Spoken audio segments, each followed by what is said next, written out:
일곱은 완전수로서 전체 교회를 상징하고 있는데, 일곱 교회의 해석의 중요한 내용은 지역 이름을 쓰고 있다는 거예요. 에베소 교회, 사대 교회, 서머나 교회, 빌라델피아 교회, 오늘은 라오디아 교회. 지역 이름을 쓰고 있다는 것은 그 지역의 특성을 이해해야 됩니다.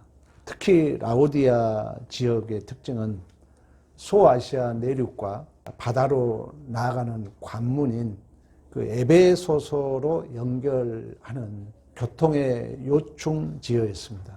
외부로 침략도 없었고요. 이 라오디아 도시는 양질의 양모를 생산해서 상업, 그리고 제조업, 금융업, 그리고 의술이 발달하여 매우 좋은 환경적 부유한 조건으로 살았습니다. AD 60년경, AD는 아노 도미니, 예수 오심 이후에 이 소아시아 지역에 7번 지진이 일어나가지고 도시를 다시 세워야 할 그런 위치에 있었거든요.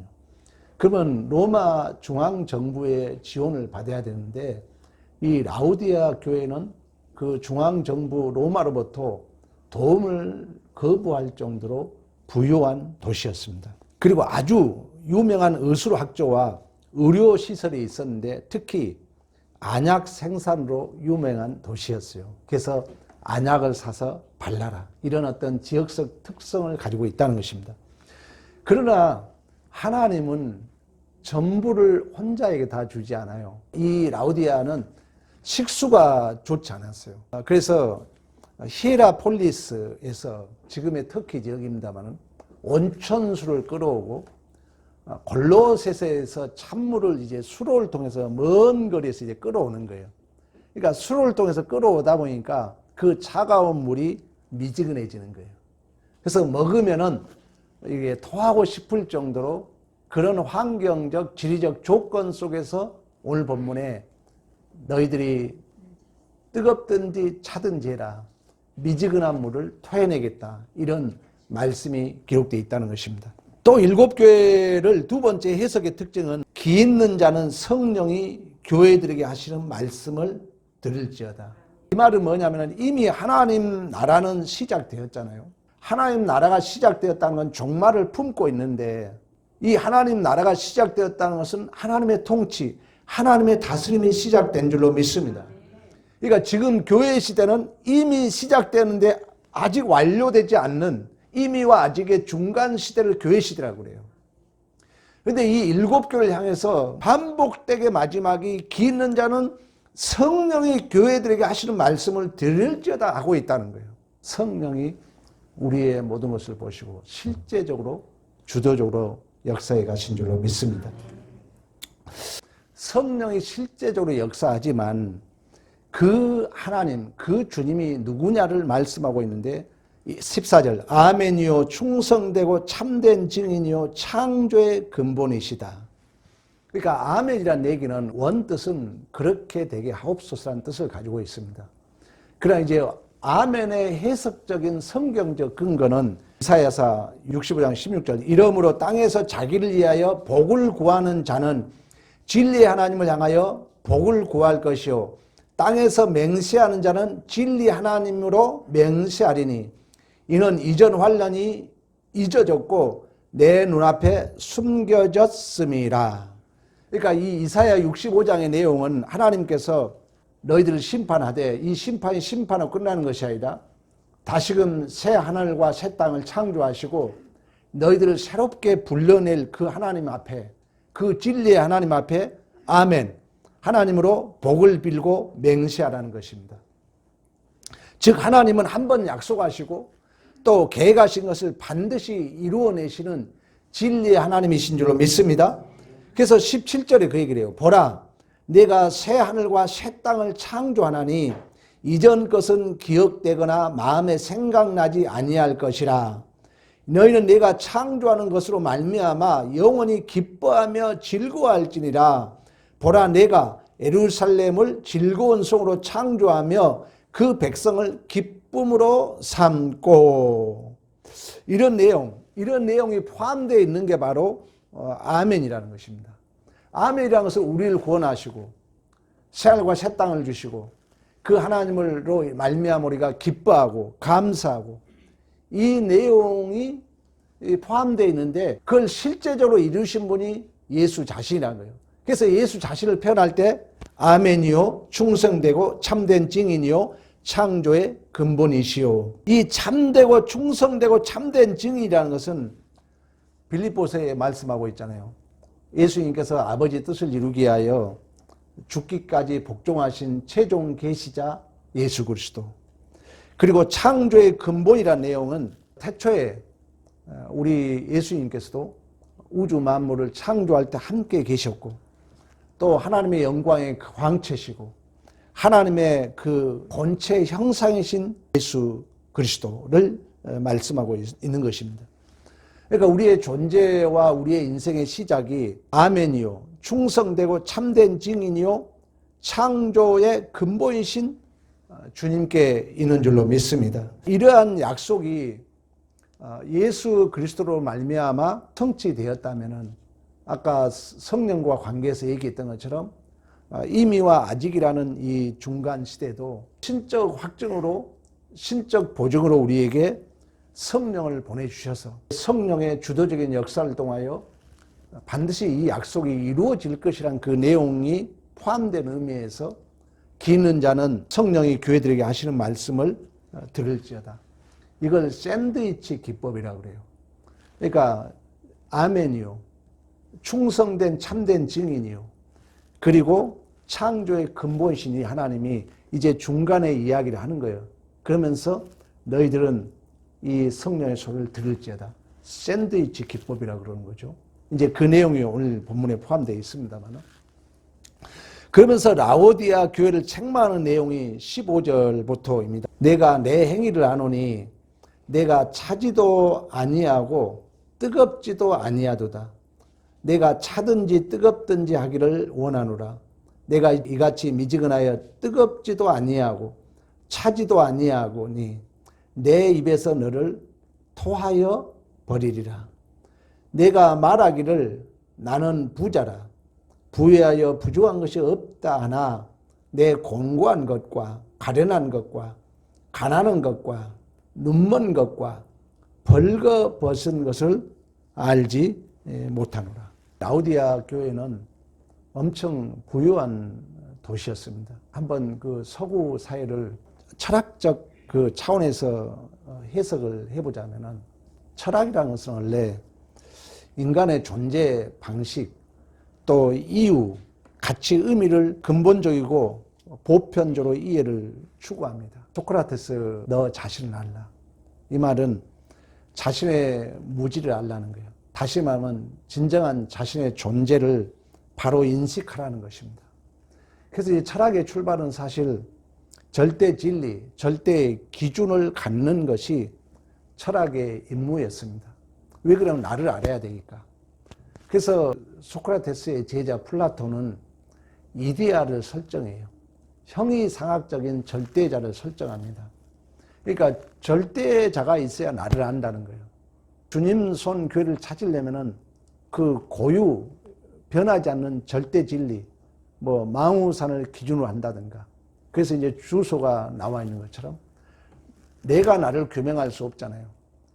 철학의 출발은 인간의 근본적인 가치와 의미를 규정하는 것인데 내가 나를 규정할 수 없기 때문에 절대자, 절대 진리를 추구하는 게 철학이라는 거예요. 그래서 이 플라톤은 그 형이상학적인 가설을 설정하는 거예요. 그 절대자는 있을 것이다.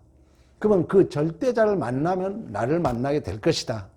이런 이제 하나의 가설의 설정에서 이데아라는 형이상학, 철학적인 용어입니다. 보이지 않는, 쉽게 말하면 이데아라는 것을 가설로 설정하는 거예요. 그래서 이제 그 절대자를 찾죠. 근데 실질적으로 아담의 후손은 절대자를 찾을 수 없잖아요. 왜? 진리에서 벗어났기 때문에. 그 말은 뭐예요? 그러니까 이제 철학이 신학으로만 해석이 되는 것입니다. 우리는 절대자를 찾을 수 없어요. 왜? 이미 우리는 그 진리에서 벗어난 자들이기 때문에. 그래서 스스로 이제 포기하고 각자 자기 옳은 그 소견대로 살아가는 것이 오늘날 현실이에요. 이게 소위 철학적 용어로 표현하면은 실존주의라고 그럽니다. 그러니까 다 내가 왕이야. 왜? 우리는 절대자를 못 찾았기 때문에. 그러니까 다 나를 몰라. 나도 모르면서 자기를 최고로 여겨. 오늘날 우리 시대가 그렇다는 거예요. 그러다 보니까 여기에서 정신적으로 절망이 빠져 있는 것입니다. 자녀들도 부모를 존경하지 않아요. 이제 권위와 질서가 무너졌어요. 여러분들이 그렇다는 거예요. 시대가 그렇다는 거예요. 철학의 사조가. 그러다 보니까 솔직히 서로가 마음의 그 절망, 정신적으로 어떻게 보면 상처 속에 있는 거예요. 왜? 전부 자기가 왕이니까. 성경에도 나오잖아요. 헤롯이 자기가 왕인 줄 알았어요. 근데 또 다른 왕이 나왔다니까 그 왕을 죽이잖아요. 그래서 이제 세속의 원리는 다 내가 왕이야. 나만 인정해 주길 바래. 내 좀만 자존심 상하면 견디질 못해. 이게 실존주의적 철학의 사조라는 것입니다. 그러다 보니까 다들 절망하고 마음의 상처 속에 살아갑니다. 그런데 이처럼 하나님을 찾지 못하고 절대 진리를 찾지 못하고 정신적 허무와 상처, 절망 속에 있을 때 하나의 이제 그 사이 틈바구니를 끼어든 게 이 틈바구니를 비집고 들어온 게 뭐냐면 과학 문명의 발달입니다. 그래서 결국 물질이 힘과 능력을 작용하기 시작합니다. 물질이 우리 절망하는 시대 속에 삐집고 들어와가지고 결국 모든 가치 기준이 물질이 되었어요. 행복도 돈, 성공도 돈, 가치도 돈, 모든 게 이제 물질이 기준이 되고 물질이 주인인 시대에 살아가고 있다는 것입니다. 그러나 실질적으로 물질을 가지면 가치가 있느냐, 행복하느냐, 성공하느냐, 그건 아니잖아요. 사실 이 물질은 너와 내가 다르다는 하나의 스스로의 안심일 뿐이죠. 나 위에 사람 안 쳐다보면요, 사실 부족함을 못 느껴요. 또 밑에 사람 안 쳐다보면 내가 많이 가졌다는 만족도 없어요. 내 스스로의 내가 누리는 가치 기준에 따라서 물질은 다르게 나타나거든요. 이 물질이 우리에게 진정한 행복을 주지 않는다는 것입니다. 하나의 안심을 시킬 뿐이에요. 나는 이 정도 가졌지. 난 저 사람보다 많이 가졌지. 나는 뭐 이만큼 가졌지. 스스로 안심시킬 뿐이에요. 그러니까 진정한 물질이 행복을 주는 건 아니거든요. 여러분 살아보면 그렇잖아요. 근데 이제 행복한 척 해야 돼요. 행복한 척 해야 되기 때문에 남들이 가지지 않는 것을 차별하여 위로받고 스스로 부자라고 만족하려고 한다는 것입니다. 그래서 우리는 어떻게 보면 스스로 속고 스스로 속이고 있는 거예요. 내 자신을 속이고 있는 거예요, 사실. 물질이 여러분 많이 가졌다 행복합니까? 조금 가졌다고 불행합니까? 그건 아니거든요. 스스로 어떤 상대적 평가 속에서 스스로 만족하려고 한다는 거예요. 이걸 철학의 사조에서는 쾌락주의라고 그래요. 허무주의라고 그래요. 우리 크게 나누면 자연주의입니다. 다람쥐 쳇바퀴 도는 거예요. 여기서 좀 더 이제 탈피하고자 쾌락주의, 허무주의에 빠져요. 7억짜리 스포츠카를 타고 다니고, 뭐 30억, 40억짜리 뭐 파워팰리스 그 집이 가보면 햇빛도 안 들어온다잖아요. 근데 나는 이 특별한 데서 산다는데 만족을 느끼고 30억, 40억 주고 산다고 그러잖아요. 이게 다 허무주의, 쾌락주의. 거기서 이제 좀 더 탈피하고자 하는 고급한 나만의 독특성을 추구하는 게 실존주의예요. 요즘에 뭐 모더니즘이라고 그런다면 젊은이들이 자기만의 어떤 개성, 그래서 뭐 자기 혼자 살아가잖아요. 절대 권위와 질서는 다 파괴하고 자기들 나름대로 독특하게 살아간다는 거죠. 그게 실존주의. 그러나 그 속에는 온갖 상처, 아픔 이런 것이 자리 잡고 있죠. 그래서 누가 살짝만 건드리면 견디지 못한 그런 뭐 분노 장애라고도 얘기합니다만 그런 시대 속에 살고 있는 것입니다. 그러니까 많이 가졌다 하지만 진정한 행복을 누리지 못하고 진정한 삶의 가치를 누리지 못하고 스스로 속고 속는 그런 이 지금 라오디게아 교회의 어떤 분위기나 오늘날 우리들의 살아가는 모습이나 동일한 거예요. 그런 자를 향하여 17절 그거예요. 너는 부자, 부요하여 부족한 것이 없다 하지만 내 공고한 것과 가련한 것과 가난한 것과 눈먼 것과 벌거벗은 것을 알지 못하는도다. 그러니까 우리가 절대자를 잃어버리고 거기에 삐짓고 물질이 들어왔지만 물질이 우리에게 행복을 줄 것 같지만 그것도 아니잖아요. 얼마나 우리 많이 가졌습니까? 저는 사실 초등학교, 중고등학교 때만 해도 쌀밥 먹는 게 소원이었습니다. 1년에 4번인가 먹었어요. 근데 그때는 그렇게 행복했어요. 그때는 우리가 그 부모를 찾아가는 게 그렇게 기쁨이었어요. 근데 이제 그런 그 가치들이 없어졌잖아요. 오늘 본문의 라우디아교를 향해서 주신 말씀이랑 마찬가지입니다. 즉 미지근하고 차갑지도 뜨겁지도 아니한 신앙이라는 것은 진정한 자신의 그 결핍, 영적으로 우리의 심령의 가난함을 자각하지 못한 상태를 얘기하는 것입니다. 영적 소경을 얘기하고 있는 거예요. 그래서 오늘 안약을 사서 너의 눈에 바르라고 말씀했던 것처럼 지금 우리의 존재와 인생의 통치가 아멘이시오 충성되고 참된 증인, 창조적 근본이라면 우리는 미지근할 수 없잖아요. 나의 모든 필요가 하나님에게서 온다면, 여러분의 모든 생사기업의 주권이 하나님에게 있다면, 나에게 진정한 행복이 하나님에게 있다면 우리의 신앙이 미지근할 수 없다는 거죠. 어느 학자는 이런 얘기를 하더라고요. 옛날에는 배가 고파도 먹을 것이 부유하지 않았다는 것입니다. 옛날에는 병이 들어도 병원도 많지 않았고 또 돈이 없어서 병원도 가지 못했습니다. 다 교회로 왔어요. 그런 사람들이. 학창 시절에 성탄 행사를 하면은 교회 입구에 선후배들이 다 줄 서 있었어요. 그럼 이제 초코파이 하나씩 받아가고 그런 시절이 엊그제 같아요.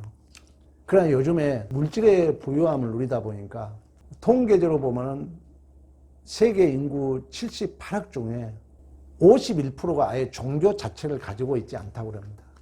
이제 배불러 있기 때문에. 그러면 그 물질의 풍요가 우리에게 참다운 삶의 가치와 의미를 부여해주고 있느냐? 그건 아니라는 거죠. 더 우리의 행복 지수는 떨어지고 있잖아요. 그런 이제 관점에서 오늘 라우디아 교회를 하나님께서 말씀하고 있는 것입니다. 그러면서 라우디아 교회에게 이런 책망을 합니다. 18절. 예수에게서 불로 연단한 금을 사고 흰옷을 사서 입고 안약을 사서 눈에 바르라. 예수께서 사라는 불로 연단이라는 것은 주님께서 십자가상에서 죄인을 구원하기 위하여 감당하신 시험, 고난. 사실 신앙생활 한다는 게 그렇게 만만치 않거든요. 우리가 하나님 뜻대로 산다는 것이 여전히 우리는 갈라디아에서 말씀하고 있는 것처럼 육체는 성령을 거스리고 성령은 육체의 소욕을 거스리고 서로 방해하고 서로 대적한다고 말씀했던 것처럼 우리가 하나님 뜻대로 산다는 것은 그 예수님께서 십자가상에서 온갖 고난과 수치와 멸시를 감당했던 것처럼 그러나 내 뜻대로 마옵시고 아버지 뜻대로 하옵소서라는 이러한 그 불로 연단한 금, 이게 우리가 가져야 할 신앙이라는 거예요. 그러면서 흰옷을 사서 입으라. 예수께서 보혈의 피로 깨끗해져서 속죄함 받고 의롭다 하심을 입은 거룩함, 그리고 안약을 사서 바르라 합니다. 밝아진 눈, 흑암에 갇혀있는 그 소경의 눈을 예수님이 안약이 되어서 우리의 눈을 뜨게 하라는 거예요. 주님을 따르는 신자라는 것은 십자가를 근거한 삶으로 세상적인 원리, 세상적인 방향, 세상적인 원칙과 목표와 내용에서 어느 곳에서나 충돌하지 아니한 곳이 없습니다. 우리가 하나님 뜻대로 살려면 모든 것이 충돌해요. 그러므로 신앙생활을 한다는 것은 매 순간 하나님이 요구하는 것과 세상이 요구한 것과 타협할 수 없는 둘 중에 하나의 결정을 내리는 한숨과 또 갈등과 위기와 두려움이 있는 것입니다. 사도 바울도 오라 나는 공고한 사람이로다. 누가 나를 사망의 몸에서 건져내라. 오늘도 여러분들이 수많은 갈등, 교회 안에서도 갈등이 있고 설교를 들으면서도 갈등이 있을 수 있습니다. 그러나 문제는 이러한 하나님 편에 선다는 것이 하루아침에 되지 않는다는 거예요. 하루아침에. 그래서 근래 제가 계속 강조했던 게 구체적으로 해라. 마음 관리를. 기술적으로 해라. 그렇지 않으면 변하지 않습니다. 그렇지 않으면 성전 문에서 교회 맡고 있다는 거예요. 여러분 직장 생활 속에 여러분 같으면 나 같으면 나를 보고 교회에 오겠는가 물어봐야 돼요. 여러분 때문에 교회 안 온다니까요. 잘못하면 그렇다는 거예요. 우리는 이런 갈등 속에 있다는 거예요. 그래서 불로 연단한 그 눈물 골짜기, 또 수없는 여러분들이 바보 같은 일을 하게 돼 있어요. 신앙생활을 한다는 것은, 하나님 뜻대로 산다는 것은 정말 바보스럽거든요. 내가 먼저 손을 내밀어야 되니까, 내가 원수를 사랑해야 되니까, 내가 나를 핍박하는 자를 위해 기도해야 되니까, 이런 싸움을 해야 된다는 것입니다. 오늘 본문에 미지근하다는 얘기는 뭐예요? 안 한다는 거예요. 체념주의에 빠져 있다는 거예요. 그러면 우리는 또 실존주의에 갇혀요. 제가 자주 철학적 얘기를 해주지만, 내 울타리 안에 살면 정말 편합니다. 넘어가지 않고 넘어오지 않고. 근데 이게 이제 고착화되면은 모든 삶이 굳차는 거예요. 왜? 세상 살아보면 그게 아니거든요. 우리는 수없이 소통을 해야 되거든요. 직장에 가면 상사와 소통해야지, 하급자와 소통해야지, 그 못된 세상 성격자들과 소통해야지. 이때 여러분들이 훈련해야 됩니다. 불로 연다는 바보스러운 자가 돼야 돼요. 그걸 수없이 훈련해야 돼요. 훈련하지 않고 포기해버리고 체념주의에 빠지면 오늘 본문에 미지근한 신앙이 되는 거죠. 이것도 아니고 저것도 아니고. 신자라는 것은 우리는 주인공이라 그랬잖아요. 대리자라 했잖아요. 우리는 이미 승리자로 우리는 결정되어 있는 자들입니다.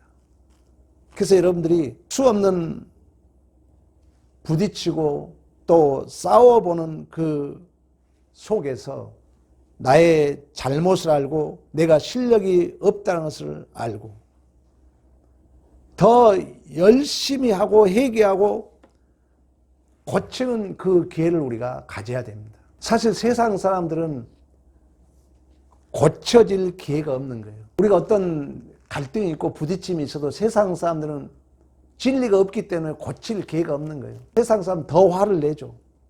더 화를. 그러면 우리는 부딪힘 속에서 우리는 자각하잖아요.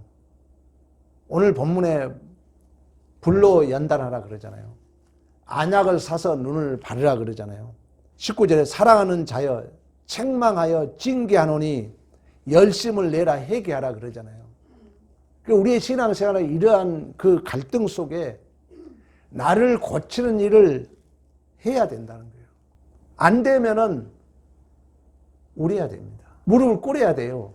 이런 일을 하자는 거예요. 이게 신앙입니다. 근데 우리는 제가 욥기를 설교를 하면서 수없이 얘기했던 것처럼 가장 우리가 하지 않아야 될 게 뭐냐? 누구 끌어들이지 말라는 거예요.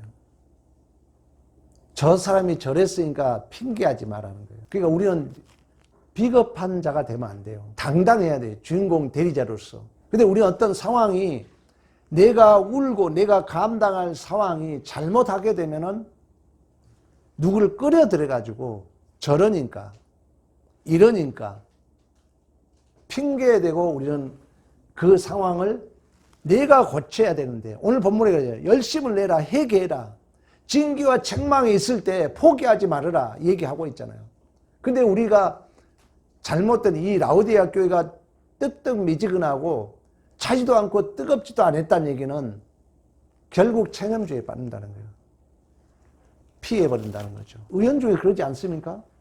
싫으면 그만둬. 우리 다 그러고 살고 있지 않을까요? 그렇지만 우리 속은 다 상처만 쌓아가지 있고 있지 않을까요? 내 벽을 스스로 지금 더 높이 쌓고 있지 않을까요? 한번 물어봐야죠. 오늘 라오디게아 교회를 통해서 주신 내용입니다. 이제 난 돈이 있으니까 나 먹고 살만해.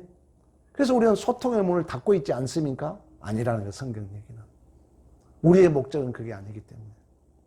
힘이 들어도 내가 손 내밀고 그런 것들을 내가 귀찮다고 내가 싫다고, 내가 훈련하고, 내가 감당해야 되고, 내가 열심을 내야 되고, 나를 고쳐야 할 부분을 내가 포기해버리면 우리가 멈춰 있는 거예요.